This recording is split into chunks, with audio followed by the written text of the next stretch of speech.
Bienvenidas y bienvenidos al podcast de Soy Como Como. Hoy hablaremos de un tema muy nuevo, que es el impacto de las emociones tóxicas en múltiples patologías. ¿Cuál es el patrón de estas emociones que pueden impactar en todo tipo de enfermedades? Porque esto es así. A nivel bioquímico, ¿cuál es la explicación para que la emoción negativa pueda producir daño a nuestro organismo de una forma tan directa? Y os traigo una persona de primer orden para abordar este tema tan nuevo. Os hablo de Leo Birnbaum, fisioterapeuta, fisiólogo, bioquímico, máster en terapia breve estratégica, doctor por la Universidad de Groningen en Medicina Evolutiva y Medicina del Estilo de Vida, y lo diré de una forma más directa porque su currículum es interminable. Es el padre de la PNI clínica a nivel mundial, fundador de PNI Wall, un grupo multidisciplinar con profesionales sanitarios de alto nivel científico que no solo forman a profesionales, sino que investigan, que publican y que innovan constantemente en el ámbito de la PNI. Leo es autor de 21 artículos científicos, autor de 5 libros y coautor de otros, creador y director científico de PNI Europe, que ya lo hablaremos, del único máster universitario de PNI en España.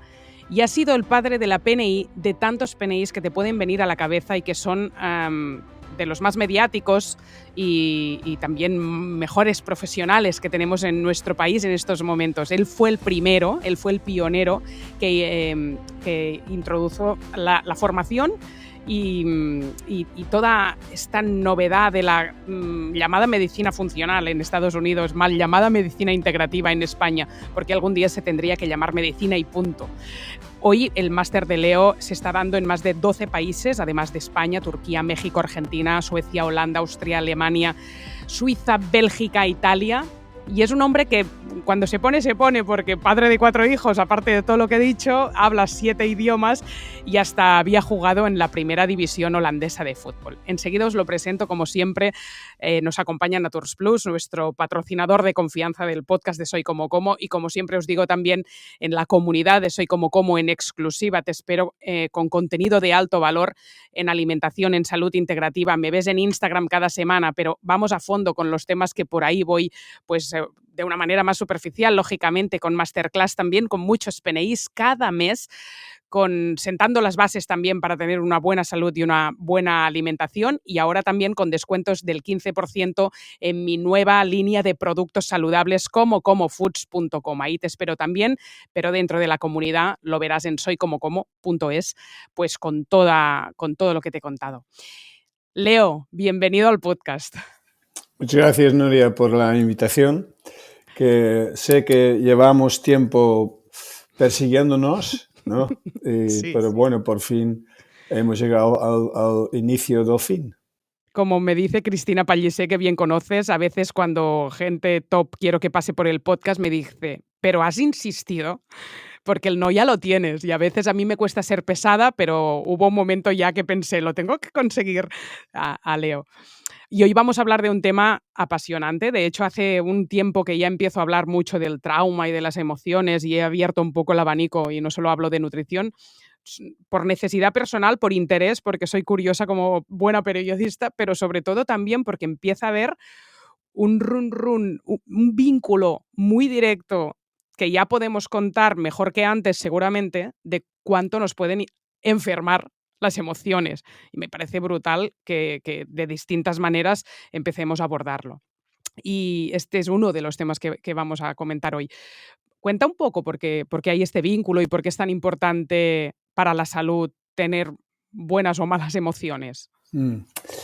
Que yo creo que, Nuria, que yo he mirado un poco tu camino en la medicina y casi todo está relacionado con la nutrición, el ejercicio físico, y hay pocos datos relacionados con factores que podríamos llamar blandos, ¿no? Porque es complicadísimo de investigar el impacto de emociones sobre la salud, porque cómo lo tienes que estandarizar, cómo lo tienes que protocolizar, es complicadísimo. Entonces, ¿sabes? Lo que no puedes hacer es generar una situación en que 100 personas sufren una ansiedad hacia una patología causando la patología, porque eso no hay ni una comisión ética que me lo va a permitir. Él lo tendría que hacer en ratones, pero no es comparable.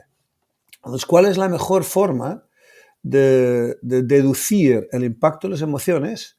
Es investigando una pandemia.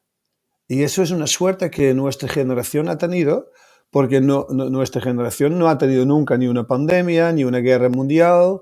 Entonces, nunca pudimos investigar bien el impacto del miedo al nivel universal, al nivel gran población, y consecuencia de ello. Y el long COVID-19 es la mejor forma de investigarlo.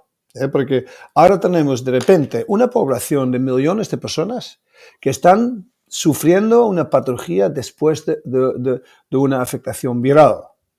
Y nosotros mismos, tú has visto que creo que soy el único científico con 3 publicaciones sobre COVID-19, y eso también hizo que una revista importante me hizo editor invitado para la investigación de long COVID-19. Entonces nosotros mismos empezamos a medir factores de riesgo relacionados con la probabilidad de desarrollar long COVID-19. ¿Cuál es la gran sorpresa, Nuria? No son factores físicos, son factores mentales. El miedo importado por la política, y hablo de la política de los virólogos, el continuo mensaje de que nos vamos a morir, etc., es el causante principal de la susceptibilidad al long COVID-19. Más que la obesidad, más que la vida sedentaria, más que fumar, más que cualquier otro factor físico, el miedo instaló una patología post-pandémico que es ya endémico y puede convertirse en pandémico también. ¿Pero es el COVID persistente o son otras enfermedades? No, long COVID-19. COVID-19. Solo sí, long sí. COVID. No. Primer dato, long COVID. Es decir, que fue la primera vez que teníamos una población estandarizada, porque esta población estandarizada sufrió miedo en el mundo entero, no cultura dependiente, es decir, no solo en España o en Gata de Gorgos, en Olot, no, en España, en Italia, en Suecia, en Turquía, en India, sale que el miedo, el estado mental con que hemos sufrido la pandemia es el factor de riesgo de mayor importancia para la susceptibilidad al long COVID-19. Miedo, desconfianza seguramente, ¿no? Aislamiento, no ver a la gente, no tener relaciones sociales. Claro, la mascarilla, la distancia física entre personas, es que hay mucho, ¿no? Si tú solamente miras una persona con mascarilla y está cerca de ti y tú no llevas mascarilla, y miras en el cerebro con un MRI funcional la actividad del sistema motor emocional, te sorprenderías cómo la mascarilla ya induce una respuesta relacionada con una emoción tóxica. Y es visible en el cerebro, es anatomía, es química, no es abstracto, porque hoy en día lo podemos medir. ¿Y el vínculo social? También, aunque no tengas pensamientos negativos ni miedo, ¿la falta de vínculo social también enferma? Yo fui durante una época pequeña asesor sobre las medidas que hay que tomar sobre el COVID-19, ¿no? Pero fui poco tiempo parte de este grupo porque los conflictos con los virólogos eran muy grandes.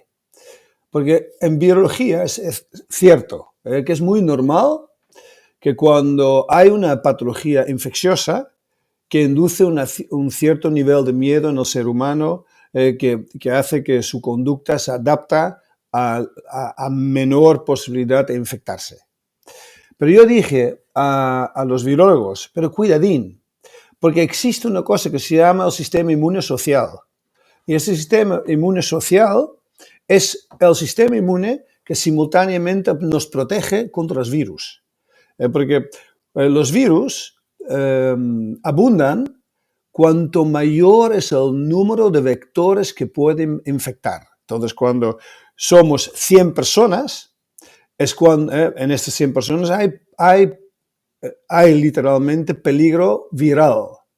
Esto el cerebro lo sabe, esto el sistema inmune lo sabe.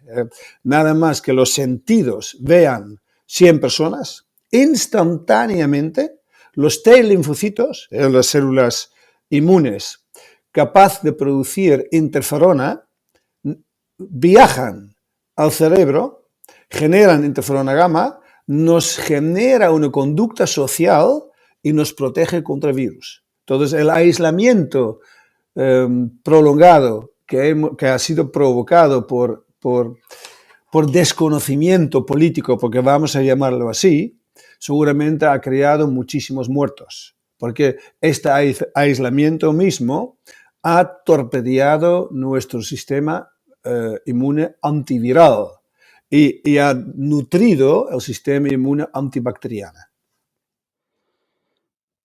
Con lo cual tenemos que entender que la afectación es sistema inmunológico, que es muy transversal y que a cada uno, en función de su predisposición genética y su estilo de vida, pues acabará provocando, no sé, patologías más concretas, pero que el sistema inmunológico sería el gran afectado, ¿eh? Sí. Es que cuando tú ves la ciencia que nosotros fundamos, ¿no? La psico, neuro, endocrino, socio, metabolo, organo, inmunología, no es casualidad que la última palabra es inmunología. Porque eso nos, podríamos haberlo puesto en el centro, porque hubiera sido erróneo. Porque solo hay un sistema que comunica con todos los demás sistemas, que es el sistema inmune. Y ese sistema inmune es mucho más que un sistema que protege contra bacterias, patógenos, etc. Es en gran parte lo que determina nuestra conducta. El sistema inmune conductual está ubicado en el cerebro, no en el dedo grande del pie derecho. Entonces, por lógica de sentido común, cualquier contexto se tiene que traducir un cambio en la conducta del texto. Nosotros somos un texto viviendo en un contexto. Entonces, si yo entro en un ambiente diferente, tengo dos cosas que hacer. Adaptarme conductualmente, pero también protegerme inmunológicamente. Y por narices, estos dos factores están siempre comunicándose. Entonces el sistema inmune dice al cerebro, cerebro, estamos solos, dice el cerebro, ok, yo lo que voy a hacer es aumentar la sensibilidad de mis sentidos para percatar el posible peligro de la presencia de leones, dice el sistema inmune. Y yo lo que haré es protegernos contra posibles infecciones bacterianas. Es una comunicación. Y lo mismo cuando yo entro en una sala, en una aula con 4.000 personas en un congreso, yo tengo que ser capaz de comunicar socialmente con esta gente. Y simultáneamente tengo que protegerme contra virus. Es una comunicación entre el sistema inmune y el cerebro, entre el sistema inmune y la neurología, entre el sistema inmune y la endocrinología. Y de ahí nace la psico, neuro, endocrino, socio, inmunología. Nunca la PNI me la habían dicho con una descripción tan larga del nombre, ¿eh? Y mira que además de la PNI a veces mucha gente se olvida de la P. Ya también como para aplicar, ¿eh? Em, eh, Últimamente yo hablo mucho de la importancia de la tribu, de la comunidad. Desde la psicología lo he hablado con psicólogos muy, muy constantemente, ¿no? Y yo decía que había 5 pilares que reunían la que yo llamo la rueda de la vida sana, y hace un par de años empecé a meter un sexto pilar, que es no podemos vivir sin tribu, sin comunidad, y es este vínculo social que estás diciendo. Pero me gustaría entender, porque hay gente que vive sola en la montaña, muy tranquila, y no estar en contacto con gente a veces también te da cierta paz. Me gustaría entender bioquímicamente qué carajo le pasa a nuestro cuerpo que necesita tanto, tanto vivir con una tribu para sentirse perteneciente a un grupo, apoyado, respetado, valorado y aprobado por este grupo, porque además te genera dependencia después, necesitar que te aprueben todo y qué dirán, el qué dirán, ¿no? Ahora con redes sociales, esa exposición para que necesitar el like en tu vida, pero es que se ve que es así, es que necesitamos convivir con la tribu para sentirnos felices. ¿Y eso por qué? Bioquímicamente. Primero te voy a dar unos datos interesantes sobre la Comunidad Europea. Cuando hicieron un estudio sobre los diferentes países y el impacto de adherirse a la Comunidad Europea. Entonces, era muy interesante el estudio porque lo que miraron es, ¿impacta pertenecer a algo tan grande instantáneamente en la salud de los inquilinos o los que viven en estos países que se adhieren a la Comunidad Europea? Y era espectacular lo que descubrieron. El primer año de adherencia a la Comunidad Europea, el número de muertos por patologías cardiovasculares bajaba significativamente en todos los miembros. ¿En serio? Era súper interesante. ¿Y alguien quiso hacer este estudio? No me creo que alguien quisiera hacer este estudio. Sí, son gente loca como yo. Ya. ¿Sabes? No lo hiciste tú, pero ¿qué otro loco? No, lo podría haber hecho yo. Pero lo bueno es, yo podía haberlo encontrado, porque otro no lo hubiera buscado. ¿Entiendes? Entonces, por eso busqué y encontré la referencia. ¿Y qué país fue el único país que confirmaba la regla, la excepción? Reino Unido.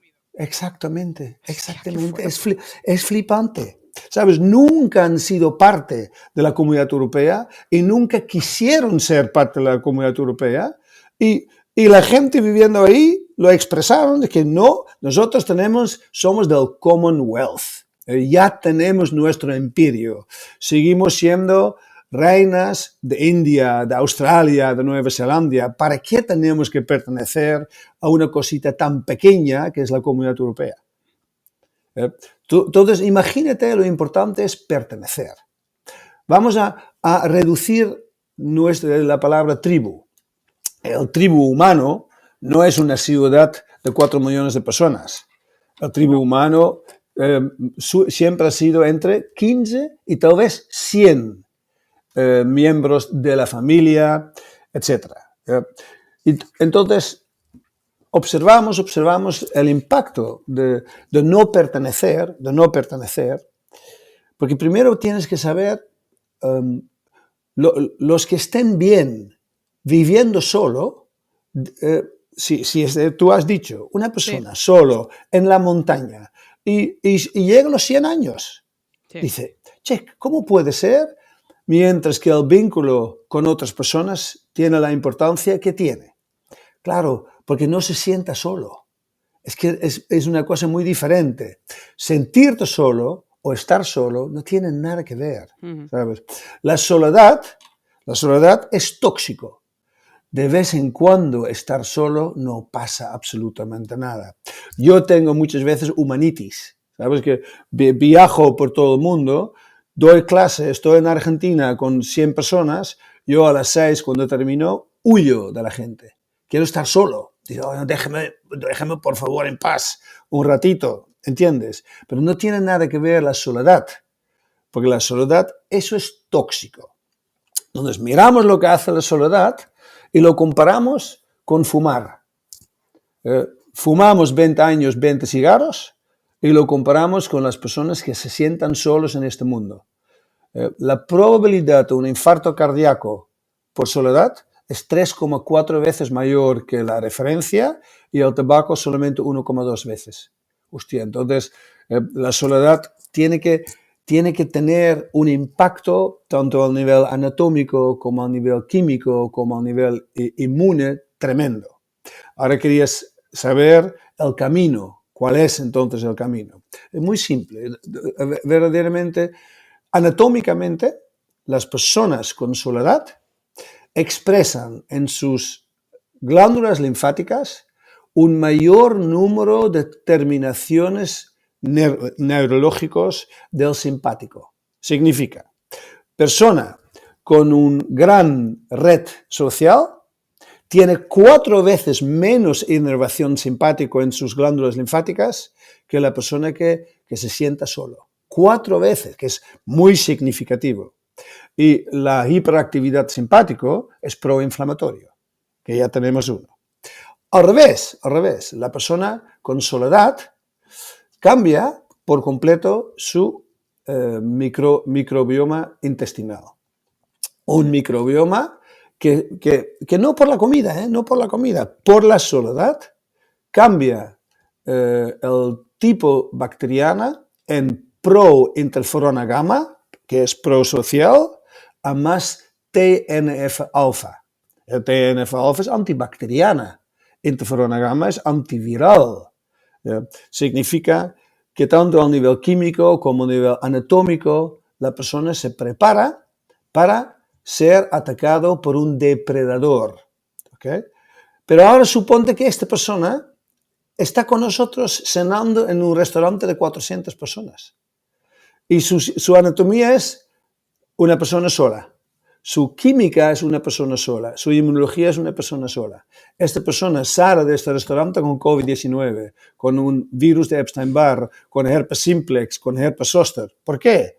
Porque no tiene protección viral, tiene protección contra bacterias, pero no virales. Y entonces aquella persona en la montaña está solo mientras que está solo, pero no es una persona que vive 50 años sin contacto social, porque la carencia de contacto social, y ahora hablo de contacto olfactorio, gustatorio y cutáneo, en sí puede producir patologías. A ver, ¿cómo? Porque estaba yo pensando en el hombre que está solo y digo, puede no sentirse solo, pero sí está solo y no hay tribu. Y no hay tribu y llega a los 100 años. Pero no está 100 años solo. Eso es mitológico, porque tiene que hacer compras. Está hablando con otra gente. Pero A ya lo te mejor, sirve si baja al pueblo y compra una barra de pan. Eso sirve. por supuesto, porque pertenece al pueblo. ¿Sabes? Pertenece a este pueblo. Además se llaman todos Vives, o Signes, o García, y todos tienen el mismo apellido. Es que pertenece al tribu. No es un aislado, no, yo pertenezco al tribu, pero no tengo tantas ganas de estar con tanta gente todo el rato. Eso no es lo mismo. Pertenece a un tribu que es su pueblecito. Vale, y ahora puedes volver a repetir. Lo último que habías dicho es que estaba, perdón, aún pensando en el señor solo y digo, a ver, no se siente solo, pero sigue sin tribu. Y ahora me estabas hablando de, no sé, ¿cómo lo has definido? Del vínculo que tiene con la piel, con... La interacción entre seres humanos es más que visual, es más que auditivo. También es olfactorio, también gustatorio y evidentemente es táctil. Cuando empezamos a hablar de las emociones tóxicas, ¿no? Estas emociones los solemos instalar desde el primer momento de que iniciamos la vida. ¿Tú tienes hijos? Sí, Muy 3. bien. 3 hijos. Acuérdate, cuando nació el primer hijo, es que nosotros mismos estamos acojonados, porque no entendemos, es que no entendemos lo que hay que hacer. Y además decimos a los que nos rodean, cuidado. Claro que el pequeñito sabe que no sabes qué hacer. Yo seguramente tú también, lo segundo ya era diferente, el tercero ya te reías y si hubieras tenido un cuarto es que no haces caso a nada. Sabes que, además yo lo noto en mis hijos. El cuarto hijo no tiene miedo a nada. ¿Por qué? Porque yo no lo instalé este miedo. Porque yo supe llevar mucho mejor el cuarto hijo porque yo ya tenía experiencia, por lógica y sentido común, ¿no? Entonces, la instalación de la palabra miedo en el ser humano es necesario, ¿no? Porque si no tenemos un nivel de miedo que nos hace cautos, cruzaríamos una carretera y nos matamos. Eso es sano. Pero ¿de dónde nacen aquellas personas susceptibles a generar emociones tóxicas? Los que carecen de vínculo en el inicio de la vida. Y ahora, el vínculo, ¿cómo lo generamos? ¿Cómo lo generamos?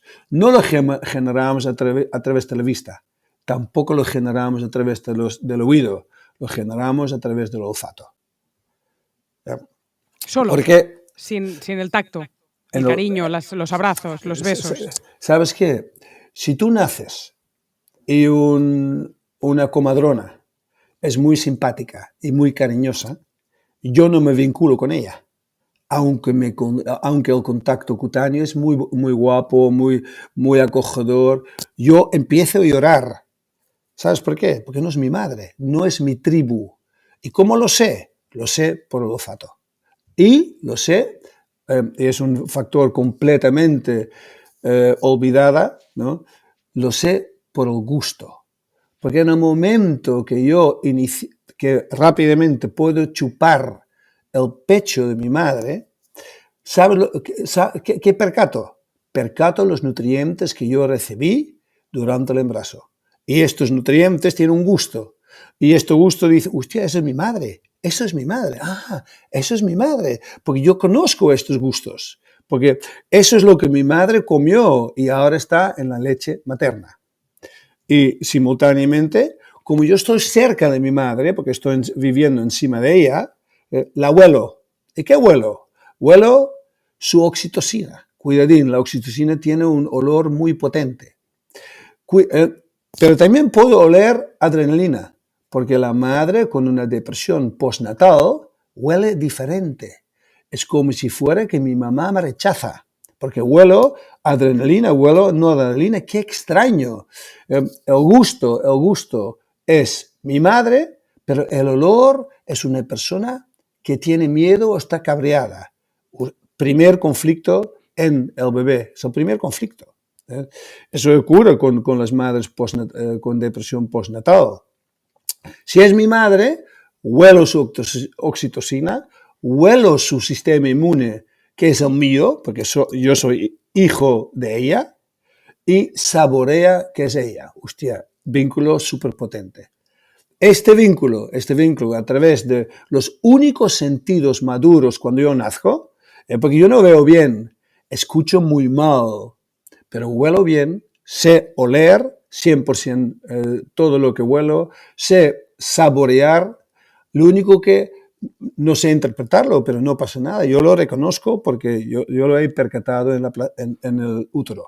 Qué presión para las madres. Yo que siempre digo, solo nos faltaba saber que lo de la cesárea fatal, que teníamos que dar todas pecho, que la microbiota y el contacto con los tóxicos, sobre todo en el primer trimestre, que los 1000 primeros días de vida, solo me faltaba escuchar que si emocionalmente la madre está pasando por un mal momento en el durante el embarazo y en el posparto, también tendrá un impacto brutal en la vida, en la salud de este niño. Pero Nuria, yo en las clases suelo solo contar las cosas solventables. Yo no tengo derecho a generar traumas en nadie. Entonces, cuando yo eso lo cuento aquí en este podcast, puedo generar traumas. Y es un error. Lo cuento porque es completamente solventable. Completamente solventable. No tiene por qué dejar una huella perpetua. Y para fastidiar a un bebé no es nada fácil. Si fuese esto fácil, créeme, habría muchísimo más criminales en el mundo. Claro, es como lo del trauma, ¿no? Que digo, bueno, mal gestionado y en soledad, y no tiene por qué ser un abuso ni una violación. Cualquier momento traumático que el niño en soledad no lo gestionara bien. Y yo empiezo a pensar, hostia, es que a todos nos habrán pasado cosas. Claro. Y no somos tan frágiles, ¿verdad? No, lo contrario. Somos más resilientes, ¿no? Sí. Y las chicas, mucho más que los chicos. Eso sí. Mucho más. Eso sí. No. Cuando tú ves las patologías de los niños, cuando ves la falta de vínculo entre padres e hijos, los que lo sufren en edades mucho más avanzadas son los niños. Las chicas, muy poco síntomas percatas de ellos. A partir de los 15 años cambia todo. A los 15 años las niñas devuelven a la sociedad lo que durante 15 años han tenido que sufrir. Pero no te das cuenta que a las niñas a lo mejor les está pasando algo y de repente a los 15 años anorexia nerviosa. O a los 17 años una depresión como una catedral. O a los 16 años empiezan a gritar a su madre. Y la madre dice, ¿pero por qué me gritas? Y dice la niña sin decirlo, es que mamá, me llevas gritando durante 15 años y es hora que te lo devuelvo. ¿Sabes? Pero, aunque esto suena traumático, para hacerlo mal con los niños, lo tienes que hacer muy mal de verdad. ¿Entiendes? Vale. Porque la evolución está lleno de problemas. Y será bonito que no fuésemos adaptados a múltiples factores, incluso el abuso, y no tiene por qué un niño abusado convertirse en abusador. Pero tú mismo lo has dicho. No, anteriormente, los padres, el impacto era mucho menor que hoy. Porque antes, ¿sabes cuántos padres teníamos? 466. ¿Y cuántas madres? 389. No éramos un padre y una madre, éramos un tribu. Entonces, si un padre lo hacía mal, fue compensado por otro que lo hacía bien. Si la madre biológica tenía 6 hijos, el 7º le molestaba. Pero no importaba nada, porque al lado había una señora que cuidaba la 7ª. Y eso es mucho más importante. La palabra tribu es mayor que las 4 personas que viven en una casa. Esto es nuevo. Esto sí que es extraño para el ser humano.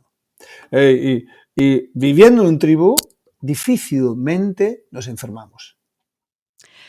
Volviendo a las emociones tóxicas y viendo ahora que esto del olfato y el gusto me ha parecido revelador, muy nuevo, y seguro que la gente está alucinada y sorprendida y agradecida del conocimiento que nos estás dando, pero sabiendo que lo tenemos que relativizar. Me acuerdo una vez que Punset dijo que hay una predisposición genética a la depresión, que hay gente que es, no sé, incapaz de generar serotonina o... eh, hay gente que es muy negativa, que tiene pensamientos negativos, que vive en un estado depresivo, que vive en un estado en el que el confort se lo da siempre pensar mal y ver siempre el vaso medio vacío. Le cuesta ponerse contenta con las buenas noticias o actuar desde la pasión y vivir la vida feliz y contenta y motivada y con energía. ¿Y eso por qué pasa?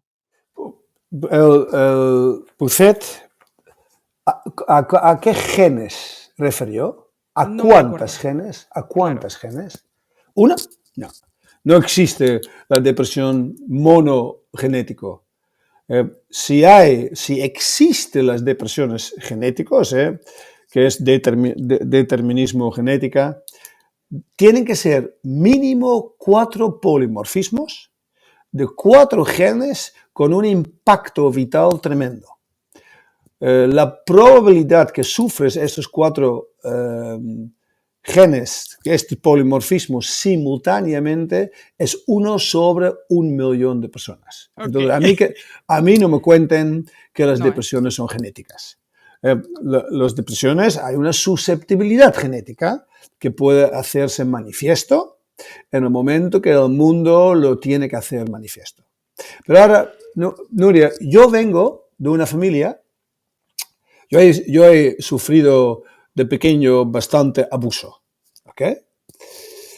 Y mis hermanos también. Y uno de mis hermanos es aquel hermano que tú has dicho que ha visto todo negativo.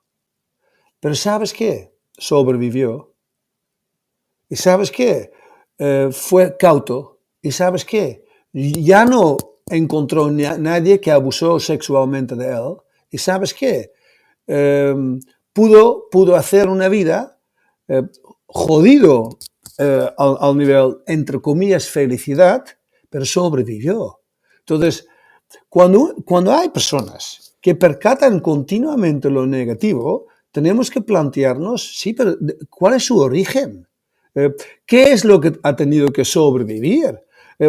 Tú suponte que vives en un útero con una gran carencia nutritiva y sales del útero a los 9 meses con 2 kilos 200 gramos. Tú créeme, has vivido 9 meses en un peligro tremendo. Si tú miras en la anatomía de esta persona a nivel cerebral, es un cerebro que es muy susceptible a percatar todos los mensajes negativos por pura necesidad de supervivencia. Yo no les puedo culpar a esta gente. Lo único que puedo hacer es darles una explicación científica sobre lo que sucede en su cerebro. Y interesantemente, en esta explicación puedes generar el cambio. Sí. Porque hay una cosa interesantísima para el ser humano, es solo existe una realidad. ¿Te puedo hacer una pregunta yo a ti? Sí. ¿Cuál es la única realidad para el ser humano? Porque tú dirás, no, habrá 8.000 millones de realidades. La que yo vivo. La que tú vives. O la que comprendo. Interesantemente es la última palabra. La que comprendes. La que puedes verbalizar en palabras. Porque todo no verbalizable no existe. ¿Ves? Y ahí, cuando hablamos de emociones tóxicas, muchas emociones son tóxicas porque no tenemos palabras por ellas. Sabes que hay mucha gente que dice, es que no sé lo que siento, es que siento algo, siento un vacío. Digo, y yo pregunto, ¿y cómo sientes? Es que no lo sé, no sé describirlo. Eso es tóxico. Porque en el momento que puedes sacar la palabra que acompaña la emoción y lo sacas de la cripta, la emoción deja de ser tóxico. Ya, dice el cerebro, ya lo comprendo, ya lo entiendo. En el momento que el cerebro lo entiende, pone fin al trauma. A mí esto me ha pasado recién, me pasa algo, una sensación y no sé contarla,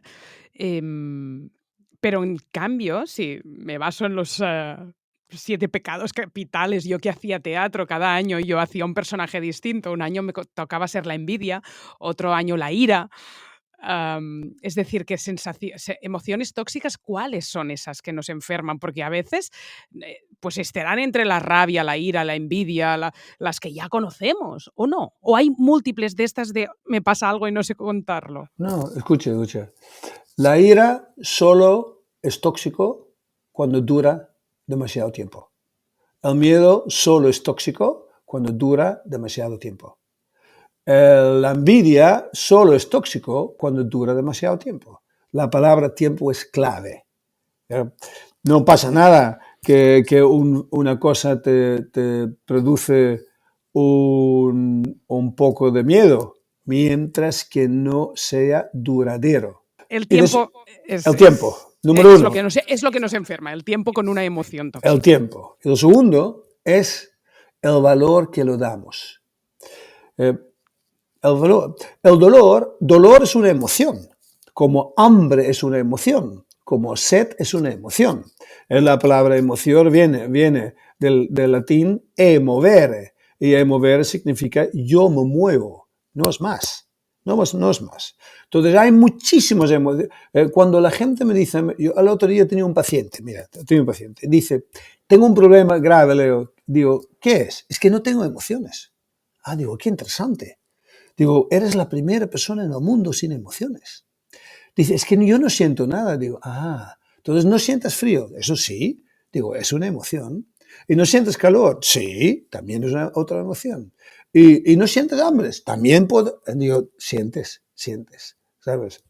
Pero te das cuenta que es el valor, el sentido que damos a una emoción que hace que sea una emoción tóxica o no tóxica.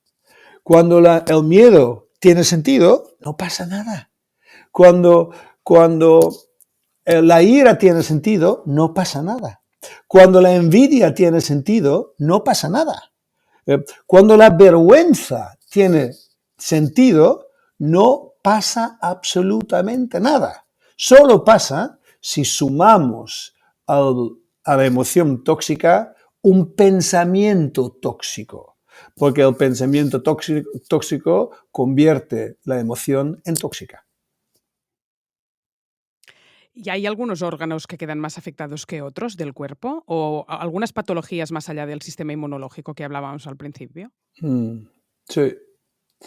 Sí, que es interesante que todos los factores de riesgo mira, en la psiconeurología clásica hemos cometido un error grave y es generalizar cualquier factor de estrés al nivel respuesta. Hacíamos siempre, cuando hay estrés y no importa el contenido del estrés, el simpático se activa. Cuando hay estrés, hay actividad del eje HPA. Sí. ¿Pero por qué? No tiene nada que ver con el contenido del estresor. Solo tiene que ver con una cosa muy simple. Cualquier desafío precisa energía y estos dos sistemas son los que aportan energía, pero no aportan la solución. Son imprescindibles para liberar al nivel hepática todos los fuentes energéticos para poder ir en la búsqueda de una solución. Pero después miramos uno por uno los diferentes desafíos que un ser humano puede sufrir y cada desafío activa un mecanismo diferente. Porque si no fuese así, reaccionaríamos ante todos los estresores como un perro ladrando. Ahora tengo hambre, waf, waf, waf. Ahora tengo sed, waf, waf, waf. Ahora tengo miedo, waf, waf, waf. No, así no funciona. Cuando yo siento una cosa, se activa un mecanismo justo asociado con esta cosa y no con otra. Aunque el simpático, el eje HPA, se tiene que activar porque necesito energía para solventar este desafío. Entonces, cada desafío produce otro mecanismo. Cualquier. Significa, las emociones afectan, por ejemplo, más que nada, vamos a llamarlo la piel. ¿Okay? Los pensamientos tóxicos son mucho más intestinales. El daño social es mucho más de la corteza prefrontal. Y así vas ubicando en un momento dado los diferentes factores de riesgo con los diferentes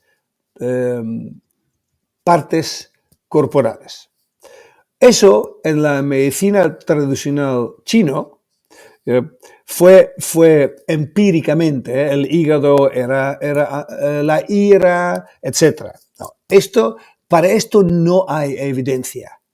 Pero porque es empirismo. Hasta incluso la Universidad de Pekín está estudiando la medicina tradicional china y descubren que no podemos decir que la ira es hepática, porque no tiene sentido que la ira es hepática, porque todos los desafíos son hepáticos, porque es siempre el hígado que tiene que generar la energía para dar lugar a buscar la solución. Entonces, esto no. Pero lo que sí que es súper interesante es ver que las emociones por narices tienen que ser visibles.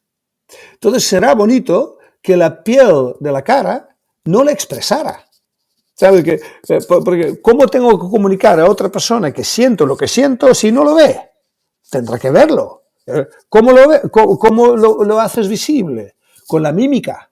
Claro, si tú sonríes, yo sé que estás alegre. Si la comisura de la boca baja, sé que estás triste, ¿sabes?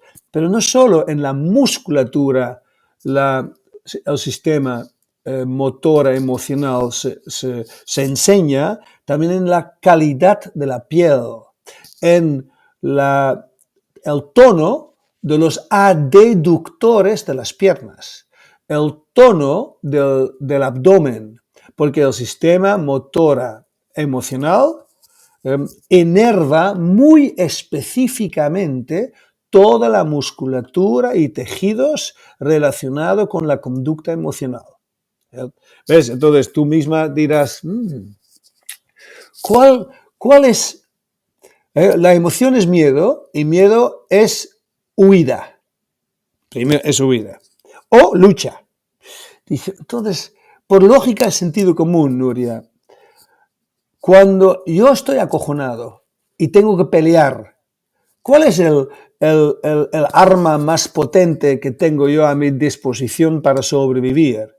No son las piernas, porque yo correr horizontalmente nunca voy a ganar de un jaguar, de un león, es que me comerían vivos. La única forma, una vez que tengo que pelear de sobrevivir, ¿sabes cuál es? Morder la oreja del otro animal y arrancarlo con los dientes. Claro, entonces, evidentemente, las emociones afectan la boca, por cojones.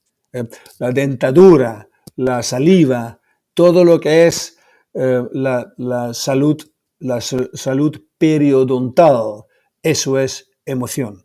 Y eso explicaría ese origen que a veces abandonamos tanto de pensar que los problemas de permeabilidad intestinal, disbiosis y después neuroinflamación empiezan en la boca. Exacto. Con la microbiota alterada de la boca. 99% de los casos. Pero claro, hemos ido un paso más allá, a saber por qué caray siempre en la boca hay tantos problemas. Exacto.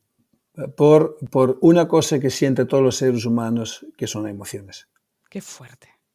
Sí. Porque además emoción tóxica, también lo que decíamos antes del principio, tampoco te imagines estar pensando todo el día que tienes un miedo enorme a salir de casa. Seguramente en la vida cotidiana y en los pensamientos que puedes pensar que no son tóxicos, ahí ya va haciendo mella la cosa. Sí. Tú has mirado, tú has visto que the COVID-19 Anxiety Syndrome, de cual en Holanda está sufriendo en este momento 680.000 personas, siguen teniendo fobia social, no salen a la calle, están acojonados. Siguen con la mascarilla en los autobuses o los trenes, mientras que no es obligatorio. No salen de este círculo vicioso. Pregunta a los dentistas cómo tienen la boca. Lo tienen literalmente podrida. Y pueden hacer lo que les da la gana, no mejora, siguen sangrando las encías, siguen teniendo un bruxismo nocturno, claro, porque eso genera bruxismo, estás acojonado. Bueno, hay quien lo lleva, profesionales sanitarios ahora por obligación. Es decir, si lo llevas pero tú no tienes miedo, en teoría no pasa te nada. afecta, ¿no? No pasa nada. Solo... Pero muchas veces lo vinculas, ¿eh? Claro, estás protegido claro. y ya actúas distinto. Claro. El Sí. cerebro va a su bola. Exacto. No, es el sistema inmune que se va a su bola. El sistema inmune percata el miedo, el peligro y impone miedo en la cabeza. En la salud ósea, ¿qué relación hay con las emociones? Por ejemplo, ¿no? Ese Tanta hueso, osteoporosis. es que realmente la emoción tóxica lo que primero afecta es el hueso. Entonces, cuando el diente es un hueso, la mandíbula es un hueso, son todos huesos. Y estos huesos tienen una cosa súper interesante, una hormona, y esta hormona pertenece al sistema motora emocional. ¿Cuál es la hormona? Esto, los oyentes, ¿saben lo que sería interesante? Que los oyentes vayan percatándolo en la literatura, que vayan leyendo y que van autoaprendiendo cosas que les conviene. Muy bien. Estoy ya pensando varias opciones. Para ir terminando, me gustaría traducir todo lo que hemos contado en aplicaciones prácticas. Hay un momento que decías, no quiero sembrar el miedo y no lo contaría si no fuera totalmente solventable. Exacto. Estamos hablando de algo muy grande y que no depende de un solo factor y que tampoco somos aquí Lourdes como para resolver los problemas de la gente que en esta vida moderna dichosa son muy graves muy a menudo. Mucha enfermedad muy temprana y muy poca prevención, y es verdad, muy poca predisposición al cambio, pero bueno, también es un momento vital jodido porque nos vienen el cóctel de contaminantes, sin ir más lejos, viene por todos los frentes. Desde el mar, desde la contaminación ambiental del tráfico, de cualquier sitio. Entonces, no sé, aplicaciones prácticas que se te ocurran para todo el mundo. Primero es que nadie se siente culpable. Nadie. Nobody. O que en un momento dado que has hecho la autosentencia que eres culpable, que lo traduces a un pensamiento, digo, ok, he hecho una cosa mal, pero yo no soy mala persona. Eso ya cambia mucho, porque he hecho una cosa mal, me viene bien determinarlo porque significa que lo prevengo la próxima vez. Fantástico, no pasa nada. Segundo es, acepta que la vergüenza, que en mucha gente es destructiva, es uno de los metaemociones que más ha protegido al ser humano. Porque la vergüenza en un tribu hace que no te echan del tribu. Entonces, y solo hace falta que entiendan que la vergüenza es algo instalado desde fuera, no desde dentro. Es el tribu que dice que tú debes ser como nosotros creemos que debes ser. Y ahí ha aparecido un mundo hoy muy nuevo, Nuria, pero eso es otro hora, ¿ya? Pero sí que me gustaría hacer un pequeño hincapié a una cosa que está ocurriendo en el mundo entero. La gran lucha entre sexos y géneros. Yo pienso que esto enferma. Esto es un grave factor de enfermedad. La no comprensión del mundo universal sobre el cambio que está sufriendo, entre comillas, no es un sufrimiento, es fisiología, de personas que por fin expresan su género. Porque la gente no sabe la diferencia entre el sexo y el género. El sexo es puro biología. Yo soy hombre porque sí. Pero el género es puro cultural. Y la cultura cambia. Entonces ahora no hay más transexuales que antes, no hay más homosexuales que antes, lo único que hay más libertad para expresarlo. Y en el momento que la gente no entienda que el sexo y el género son dos cosas diferentes, están conectados, pero no es lo mismo, generará graves emociones que terminan con muchos suicidios. Yo creo que el suicidio es suficiente explicación al nivel emocional para entender cómo las emociones tóxicas afectan. Entonces, yo pienso que la mejor forma de terminar esto, lo que podemos decir a todos los escuchantes, oyentes, es: every disease is doomed to be cured. Cualquier patología es damnificado para ser curado.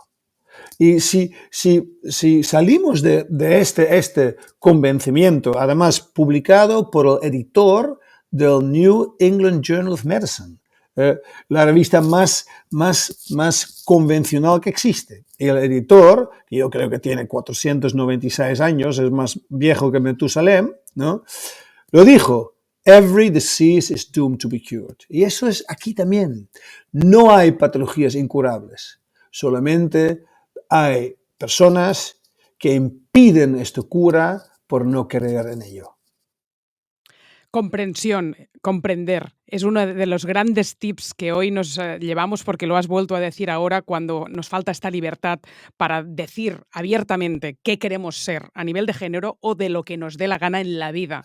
Hay que comprender. Sí. Esta prisión, esta no comprensión por parte de los otros también les enferma a ellos, el comprender. ¿Crees que una emoción enferma si lo expresas? No. Exacto, ahí está, ya lo has contestado. Las emociones expresadas dejan de ser tóxicas. Última pregunta. Con tantas enfermedades autoinmunes, por ejemplo, por hacer un grupo grande de patologías, por no hablar de las cardiovasculares o no hablar del cáncer, pero también, ¿algún vínculo con todo lo que hemos hablado hoy de por qué, por ejemplo, hay tantas autoinmunes? Es que has dicho cáncer, patologías cardiovasculares y patologías autoinmunes, ¿no? Puedes añadir patologías neurodegenerativas. Estaba a punto de pedirte en algunos momentos de la entrevista por las neurodegenerativas. Sí. Sí. Los 4 y después el quinto, las patologías metabólicas. Sin emociones tóxicas no existen. Hostia. ¿De verdad? De verdad, ¿Ninguna? ninguna. Todo el Hashimoto que padecen tantísimas mujeres en el mundo ¿Y no por qué? existiría con una emoción tóxica. Imposible. Porque la emoción tóxica es una consecuencia directa de un conflicto entre el texto y el contexto. Yo soy el texto y vivo en el contexto. En el momento que no hay conflicto entre el texto, yo, y el contexto del mundo en que vivo, ¿por qué tengo que sentirme cosas tóxicas? Y no hay posible patología sin conflicto entre el texto y el contexto.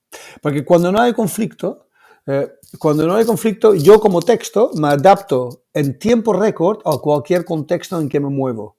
Entonces, ¿cómo me tengo que enfermar? Es imposible. Pero si el texto no es capaz de adaptarse al contexto, porque el texto tiene una cierta rigidez que ha ido desarrollándose en los primeros 12 años de la vida, en un momento dado, ante un conflicto, cae siempre en la misma estrategia. La persona con tendencia a diabetes tipo 2, este conflicto le hará comer, ¿qué? Una ensalada de rúcula, no, un pastel. ¿Por qué? Porque le calma las emociones. Y cómo una persona en un momento dado, ante un desafío, se calma sus emociones en la búsqueda de una recompensa adictiva. Total. El dulce, la comida, el porno, el casino, lo que tú quieras. Y esta es la conducta que termina esta es la conducta con que terminamos con una patología. Yo, a lo mejor, una patología cardiovascular y otro, porque es más susceptible, Hashimoto.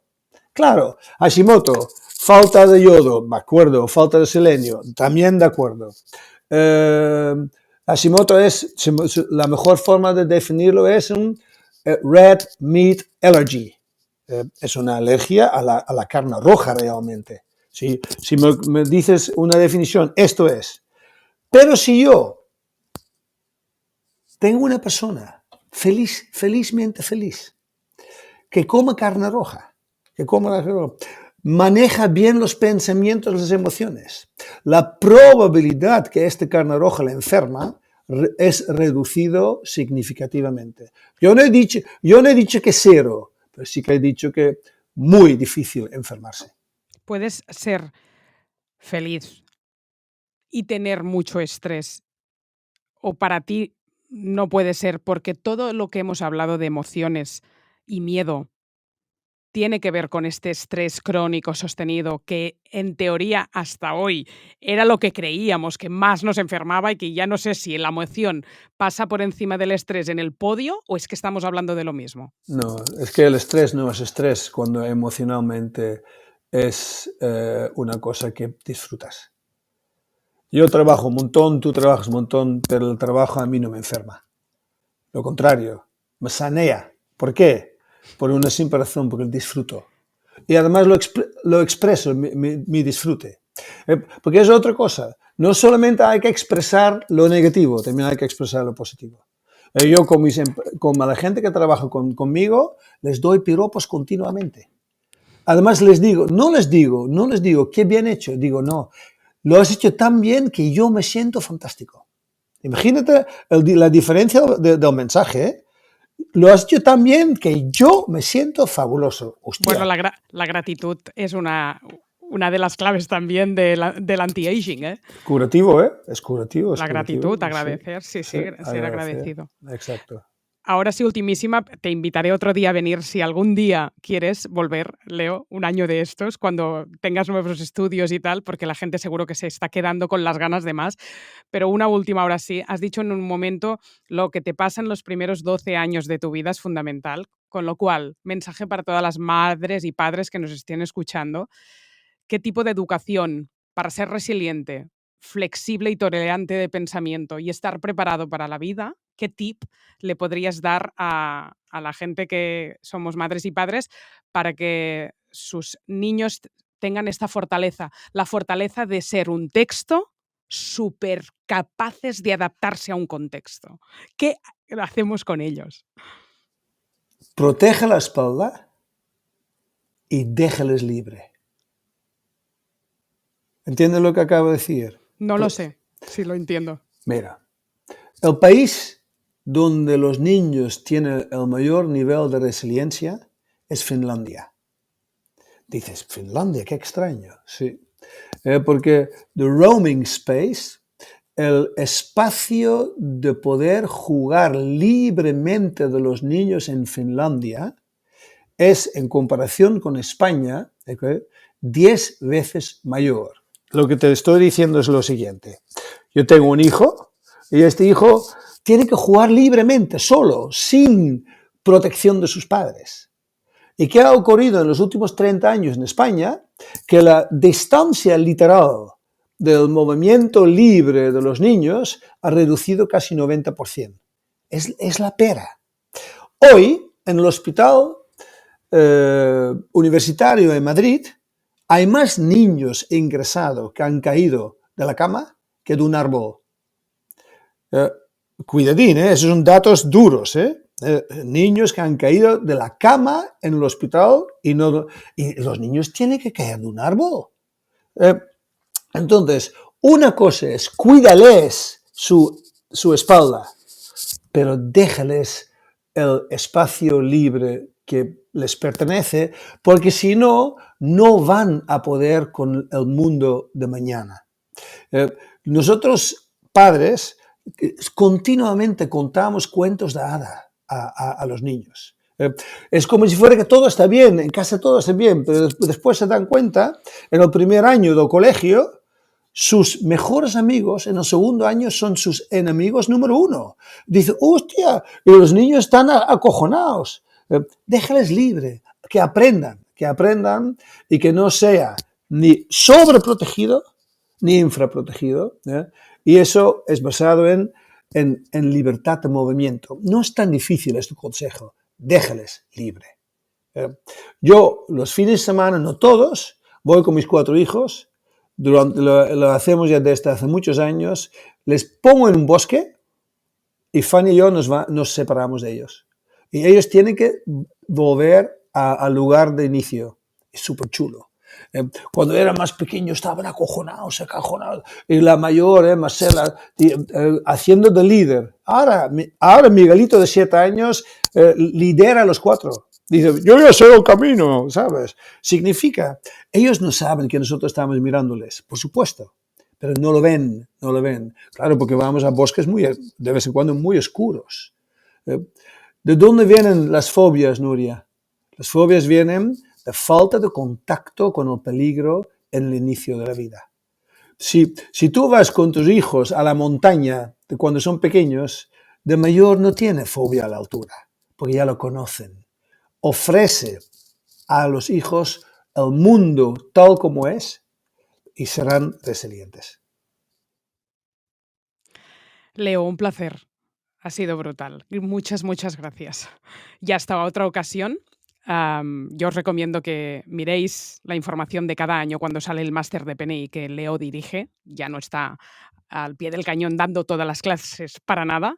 Tendrás un poco de contacto con él, pero él dirige la cátedra, dirige a todos los profesores, ha formado a mucha gente que ha pasado por este podcast como invitado, y él ha sido su mentor y su profesor, su gurú, su maestro en las formaciones de PNI, así que os recomiendo mucho que, de alguna manera, aunque es muy poco mediático y se presta muy poco en redes sociales, investiguéis toda esta información tan nueva, tan inédita para el común de los mortales, porque no estás en redes sociales, de quién es Leo Birnbaum. Muchas gracias y hasta otra. Muchas gracias, Nuria. Gracias. Chao, chao. Si te gusta la filosofía de Soy Como Como, te espero dentro de nuestra comunidad, donde tendrás acceso exclusivo a masterclass y conferencias online, menús y recetas cada semana y Discord, una comunidad en vivo donde cada día resolvemos muchísimas dudas de alimentación y salud. Entra en soycomocomo.es y te espero en el próximo episodio. Naturs Plus, tu marca experta en salud natural, patrocina este podcast.